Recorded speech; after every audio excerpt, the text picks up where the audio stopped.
If you haven't already, please make sure that you have silenced your cell phones, please. Thank you.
Right, good afternoon, everyone. With me, I'm going to say remarks in English and then in Spanish. Then I'm going to turn it over to Mr. Valiant. He's a head deputy, assistant head deputy of, I'm sorry, let me start back all over again. Okay. I have Mr. Brian Williams. I'm reading here the Mr. Deputy Mayor for Public Safety for Mayor Bass, Brian Williams, will speak after me, and then thereafter Chief of Police Dominic Choi will speak. Then if you have any questions, if they're police related, we'll turn it over to the police. If they're prosecution related, we'll answer them for you. So as I said earlier, good afternoon. We're here to announce today that we have filed charges against 4 individuals connected with the events surrounding the tragic death of Johnny Wactor. I want to first of all thank the LAPD, LAPD Central Bureau detectives, homicide detectives, and the entire police department for the work they did in this case. This is a difficult case, and I know there was a lot of work that was done in order to get us here today. Thank you. The 4 defendants in this case are Robert Barceló and Sergio Estrada. They have each been charged with 1 count of murder, 1 count of attempted robbery, and grand theft. Leonel Gutierrez has been charged with attempted robbery and grand theft. The 3 defendants also face special allegations and aggravated circumstances of using a firearm in the commission of these crimes, and Mr. Barceló also faces a special circumstances for murder during an attempted robbery. If convicted, Mr. Barceló will be facing a life sentence without possibility of parole. Finally, Frank Olano has been charged with accessory to murder and receiving stolen property and 3 counts of being a felon with a firearm. On the morning of May 25, 2004, Johnny Wactor and his co-worker Anita Joy were walking to their cars after finishing their shift at the Moxie Hotel. As they approached their vehicle on Hope Street near Pico Boulevard, Johnny discovered that his car was being tampered with. As he approached his vehicle, he approached the vehicle, saw the 3 suspects. Mr. Barceló allegedly shot Johnny in the chest, taking his life. This cowardly act led to the loss of a son, a brother, and a friend to many. The loss of this talented young actor who was in the prime of his life and had so much to offer to the world is deeply felt by all of us. Mr. Wactor's work and presence touch the lives of many in our hearts, and our hearts go out to their family, friends, and the entire community who mourn the devastating loss. I want to thank the Deputy District Attorneys from my Major Crimes Division who work in this case. They also work relentless to be able to be here today. And I also want to thank our Bureau of Victim Services and the dedicated victim service representatives who are currently working with the family and providing the resources that they need. I recognize that these charges are all but a small consolation to Mr. Wactor's friends and families. I hope that not only the charges being brought, but the support that we can continue to provide through our Bureau of Victim Services will continue to offer a small measure of comfort during these difficult times. I'm going to say a few words in Spanish now, and then I'll turn it over to Mr. Williams. Buenas tardes a todos y gracias por estar aquí. Estamos hoy para anunciar que mi oficina ha presentado cargos contra 4 personas relacionados con los eventos que rodearon la trágica muerte del señor Johnny Wactor. Quiero agradecer primero que nada al jefe de policía Choi, al LAPD, a los detectives del Buró Central de Homicidios que trabajaron tan dificultosamente y tantas horas para poder llegar a que esta investigación resulte en estos cargos. De los 4 acusados, el señor Barceló y el señor Estrada han sido acusados cada uno con un cargo de asesinato y uno de intento de robo y gran robo. Leonardo Gutiérrez ha sido acusado de intento de robo y gran robo. Estos 3 acusados también enfrentan acusaciones especiales y circunstancias agravantes por el uso de un arma de fuego en la comisión de unos crímenes. El señor Barceló también enfrenta circunstancias especiales del asesinato y del intento de robo.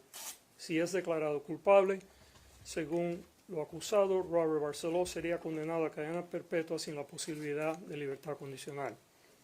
Finalmente, el señor Olano ha sido acusado de ser cómplice de asesinato y de recibir propiedad robada y 3 cargos por el uso de un delincuente con posesión de arma de fuego.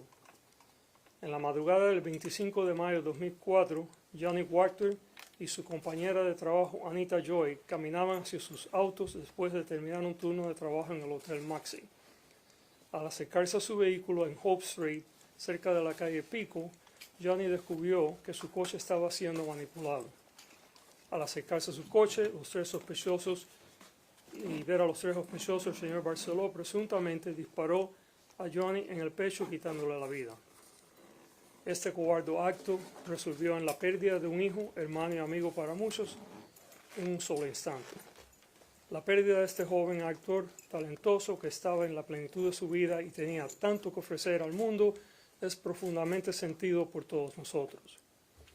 El trabajo y la presencia del señor Wactor tocaron la vida de muchos y nosotros y nuestros corazones están con su familia, amigos y toda la comunidad que llora por esta pérdida. Quiero también agradecerle a los fiscales adjuntos de mi División de Crímenes Mayores por su rápida acción en este caso. También quiero agradecer a mi Oficina de Servicios para Víctimas, cuyos representantes de servicio están dedicados para ayudar y apoyar a la familia y darle todo lo que ellos puedan necesitar. Reconozco que estos cargos son solo un pequeño consuelo para los amigos y familiares del señor Wactor, pero esperamos que no solo los cargos presentados, sino también el apoyo que podamos continuar brindando a través de nuestra Oficina de Servicios de Víctimas continúe a ofrecer un pequeño consuelo durante este tiempo traumático. Ahora le voy a dar el micrófono al señor Williams y después ya al jefe de policía. We're now going to turn over to Mr. Williams, then we'll have Chief Choi, and then we'll handle any questions you might have. Thank you, Mr. Gascon. Good afternoon. I'm Deputy Mayor of Public Safety Brian Williams, here on behalf of Mayor Karen Bass. Mayor Bass has been unequivocal about the need to hold those who are responsible for this brazen and heinous act fully accountable. When people commit violent crimes, they should be held accountable to the fullest extent of the law. Mr. Wactor's death was a horrible, tragic loss, and it should not have happened. We offer our sincere condolences to Mr. Wactor's family and loved ones for their tragic loss. Our thoughts are also with all of those who are victims of violent crimes in our community. Accountability and justice must be upheld. That's why we're here today. Leading up to this, the Mayor's Office has been working behind the scenes and coordinating closely with the Los Angeles Police Department throughout the investigation. The Mayor thanks the LAPD for their partnership and hard work on this case to bring us to this point and for their continued efforts to keep Angelinos safe and to bring justice to victims of violence. We will continue to work closely with our partners here today to prevent crimes before they happen and ensure that people both feel and are safe in our city. Thank you.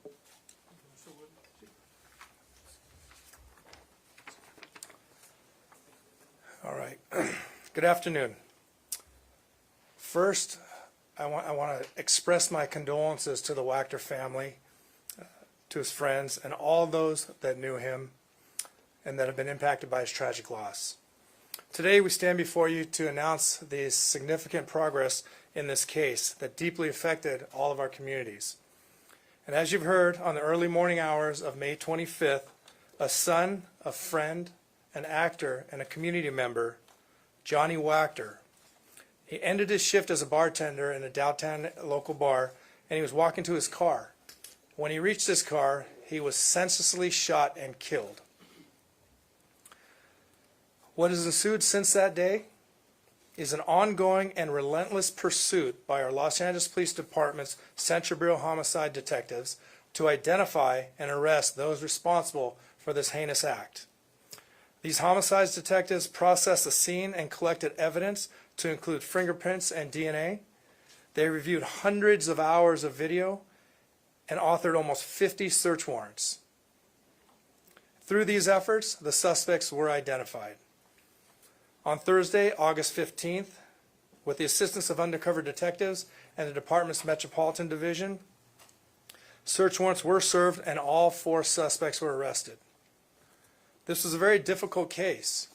Our investigators worked tirelessly to gather evidence, interview witnesses, and follow every lead to ensure that no stone was left unturned. I'm pleased that the hard work, the patience, and dedication of our detectives has provided the District Attorney's Office with the facts needed to file the murder charges and enhancements against those responsible. While this again was not an easy case for anyone involved, I'm confident that we have the right people on the right charges. I want to thank District Attorney George Gascon and his team for their partnership in filing these cases and holding these individuals responsible. The tragic and untimely death of Mr. Johnny Wactor has left a void not only in the hearts of his family and friends and fans, but also of the broader community. To the family and loved ones of Mr. Wactor, we know that no legal action can bring back the person you have lost, but we hope that today's announcement brings some measure of comfort in knowing that those who are responsible are no longer on the streets and not going to be able to hurt anyone again. Our hearts are with you during this incredibly difficult time.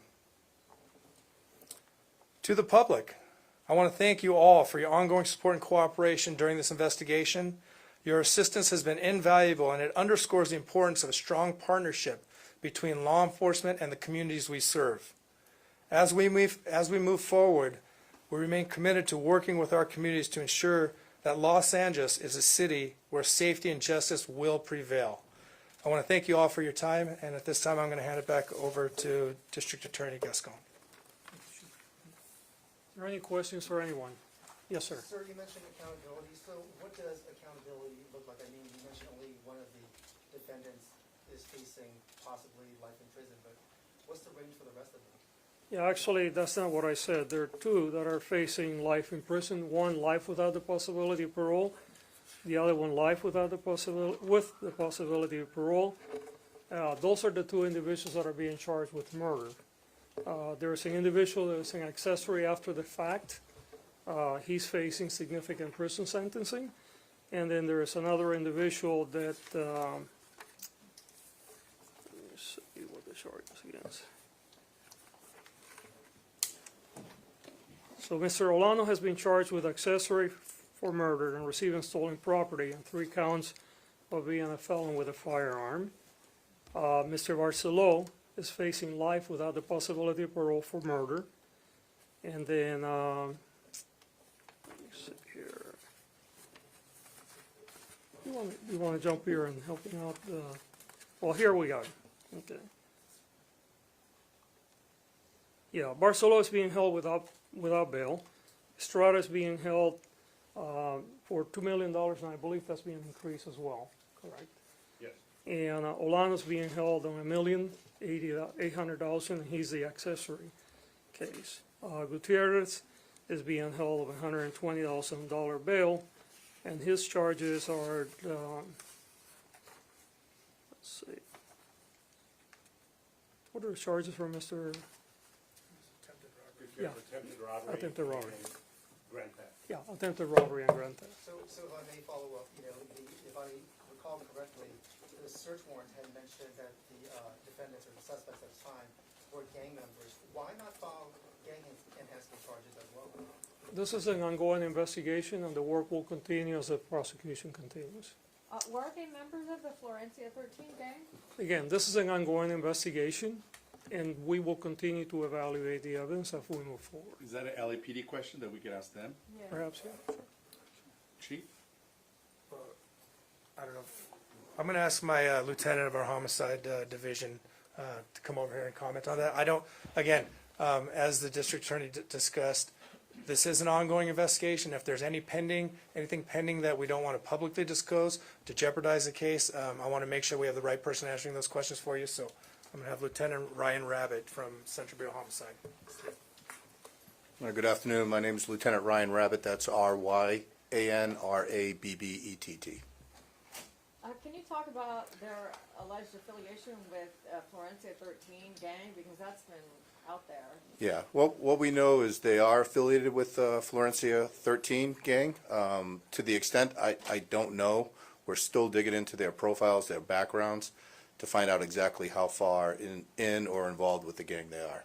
And I had also heard that at least one of the suspects was recently on probation or parole and that was cut loose. I don't know if there's any truth to that, but can you talk about that? I can't speak to their probation or parole status. All four suspects did have very lengthy criminal records. Okay. Can you talk a little bit more about that? Like, did they have any other pending cases and why were they free? Yeah. Yeah, I'm not going to be able to answer that at this point. When you say lengthy criminal records, they're 18, 3 of them are 18 and one of them is 22. How are they lengthy criminal records? What I mean by lengthy, multiple arrests for multiple offenses. As juveniles too? As juveniles as well, yes. How did you catch them? Okay. Thank you. If you can clear one more thing, what we're confused about.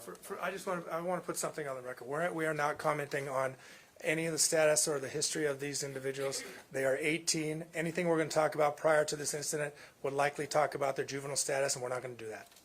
Okay, I want everyone to know that right now. So Chief, if I may, or Lieutenant, the 22-year-old, he's accused of taking stolen property, a catalytic converter. Is it Johnny Wactor's catalytic converter, or was it someone else's? I mean, was Wactor's catalytic converter ever stolen? Yeah, that receiving stolen property is property separate from this incident. So the catalytic converter from this incident was never taken, is that correct? No, it was an attempt at stealing that catalytic converter, but as far as the property, that was charges that we arrested him for based upon the search warrants. Did they confess? Did any of them confess? Yeah, I'm not going to speak at their comments. And can you tell us which three were there that night? The three that were there that night, at this point, we know it was Gutierrez, Barcelo, and Estrada. Can you talk more in detail about how you were able to identify the 4 individuals charged? Yeah, as the chief said, yeah. So today we're here to announce the filing, and this case still has to go to court. I don't want to jeopardize that for the family, for everybody involved, so I'm not going to allow my folks to get into any more detail about the investigation. I'm sorry. Can you discuss the alleged role of each of the 3 men that were there that night, specifically the distinction between what Barcelo is accused of doing versus Estrada, since they're both charged with murder? Those are details. Some of them are nuanced, and those will be things that we have to address in court, and so we're not going to do that here today. So we can't speak about the distinction between the charges that Barcelo is facing versus Estrada? Well, I mean, Yeah, you can. I mean, one of them actually fired the weapon, the other one was there. Okay. But then the third one doesn't also have that murder charge? Right, but there are different levels of culpability. Again, all that will be discussed during the court proceeding. We want to make sure, look, folks, we want to hold these people accountable. Part of that is ensuring that we can get a successful prosecution. In order to get a successful prosecution, we must protect the evidence. And so it's not that the detective is being cagey or the police department. We just want to make sure that we do our work right. We're here to announce today that they were arrested. It was incredible work by the LAPD in order to get this arrest and provide the evidence that we needed in order to file the case. You will continue to see information coming out during the court proceedings, but we want to make sure that we protect that. Are there any questions in Spanish now? Who fired the gun? Was it Barcelona? It's the one with the yes, it's a Barcelona. Yeah, Barcelona is the one that fired the gun. Any other questions in Spanish now? Okay, thank you, everyone. Have they already been arraigned, and what did they plead? They're being arraigned this afternoon. Yeah. Pregunta en español. Hay rumores de que, como son menores de edad, los padres los mandan a hacer el trabajo por ser menores de edad. Mire, nosotros no podemos hablar de rumores, no sabemos lo que sucedió. Todavía esto es una investigación que está continuando. Ninguno de estos muchachos fueron menores. Todos son adultos, todos tienen de 18 años para adelante, o sea, que aquí no hubo ningún menor de edad. Thank you, everyone.